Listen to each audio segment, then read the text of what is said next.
knowledge that I was determined to ensure that the cement industry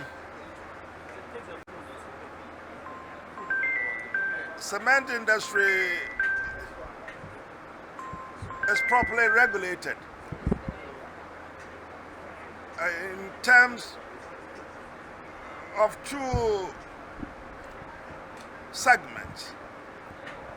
The first, obviously, is in respect of the quality of cement that is produced in the country. And the second, of course, is the pricing, about which I've spoken about, the airline, which has just matured. I got fundamental issues with the cement industry in our country. I think it's about time that we started to get some sort of resolution. The whole country must be aware of what's going on, particularly in terms of what you buy, in terms of what you do with what you buy. The manufacturers have told us that they have grades. So the various grades the various grades would have their level of specific chemical and clinker contents.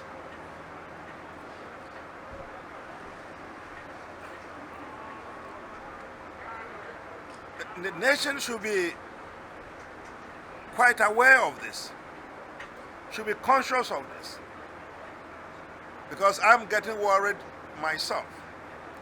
We seem to be messing up the grades and what they are meant for.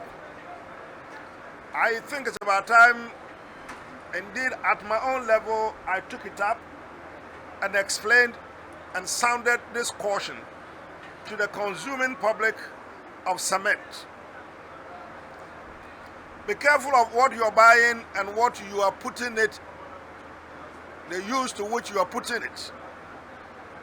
You are buying a 42.5 R cement, you are buying a 32.5 R cement, and you assume that they are both the same.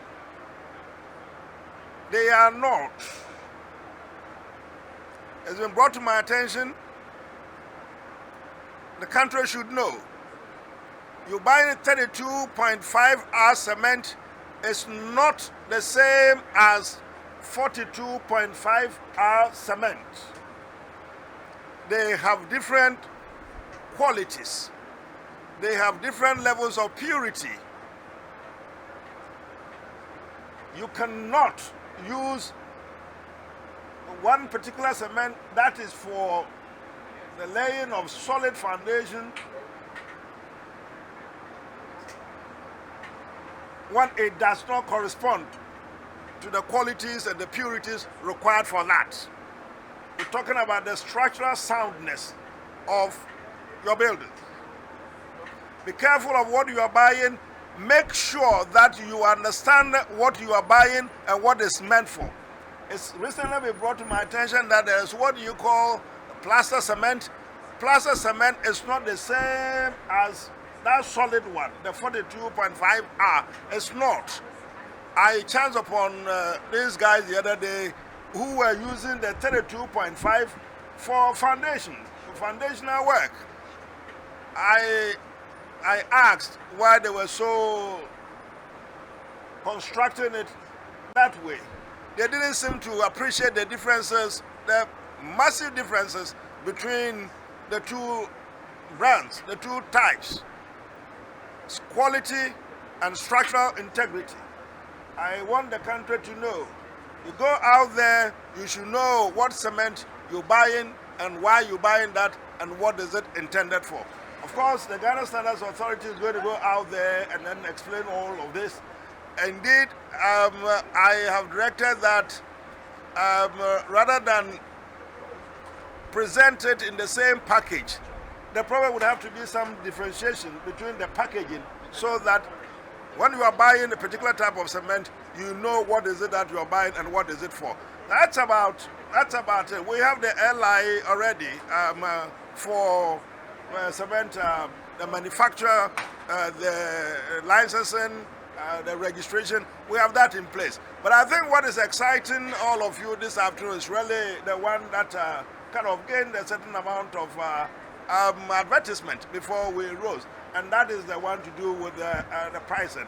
I have consistently been arguing that we are not being treated fairly in this country by the cement producing